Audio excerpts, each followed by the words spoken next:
മുകളിലേക്കുള്ള അഥവാ ഉയർന്ന തലങ്ങളിലേക്കുള്ള ഈ 108 പടികൾ കയറി ചെന്നാൽ നിങ്ങളെ അപൂർവവും അതിശയകരവുമായ ഒരു ഊർജത്തിലേക്ക് എത്തിക്കുന്നു.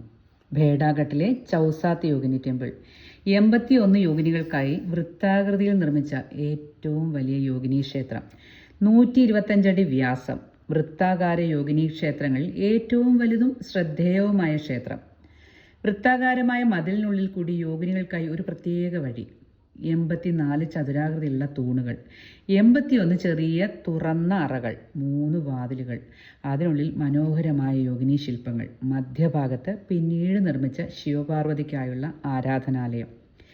81 യോഗിനികളിൽ അഷ്ടമാതൃക്കളായ ബ്രാഹ്മണി, മഹേശ്വരി, കുമാരി, വൈഷ്ണവി, വാരാഹി, ഇന്ദ്രാണി, ചാമുണ്ഡി, മഹാലക്ഷ്മി എന്നിവരും ഉൾപ്പെടുന്നു. അഷ്ടമാതൃക്കൾ അഥവാ മഹാവിദ്യകൾ മഹത്തായ ബുദ്ധിശക്തിയാൽ നിറവാർന്ന ശ്രീ ഊർജത്തിൻ്റെ താന്ത്രിക നവീകരണങ്ങളാണ്. വൃത്താകൃതിയിലെ ഓരോ അറകളിലും ഇരിക്കുന്ന സൗന്ദര്യം തുളുമ്പുന്ന ശക്തിയുടെ യോഗിനികളെ വലം വെച്ച് മധ്യഭാഗത്തേക്ക് താഴോട്ടുള്ള പടവുകൾ ഇറങ്ങിച്ചെന്നാൽ ചെറിയ ഒരറയിൽ ശിവശക്തി, ശിവനും പാർവതിയും, ശക്തിയുടെ കേന്ദ്രം. അവിടെ കുറേ നേരം ഇരിക്കുമ്പോൾ അനുഭവിക്കാവുന്ന സൈലൻസ്, ശരീരത്തിൻ്റെ ലൈറ്റ്നസ് ഒരു പ്രത്യേക അനുഭവമാണ്. താഴെ ശാന്തമായി നർമ്മദ ക്ഷേത്രത്തിനരികിലൂടെ ഒഴുകുന്നു. എന്താണ് ചൗസാത്ത് യോഗിനി ക്ഷേത്രങ്ങൾ? നിഗൂഢത നിറഞ്ഞ, രഹസ്യങ്ങൾ നിറഞ്ഞ താന്ത്രിക ആരാധനാലയങ്ങൾ. ആസ്ട്രൽ പ്രൊജക്ഷനുമായി ബന്ധപ്പെട്ട താന്ത്രിക രീതികൾ, അമാനുഷിക ശക്തി കേന്ദ്രങ്ങൾ, പല രൂപഭാവത്തിലേക്ക് മാറാൻ കഴിവുള്ള യോഗിനികൾ.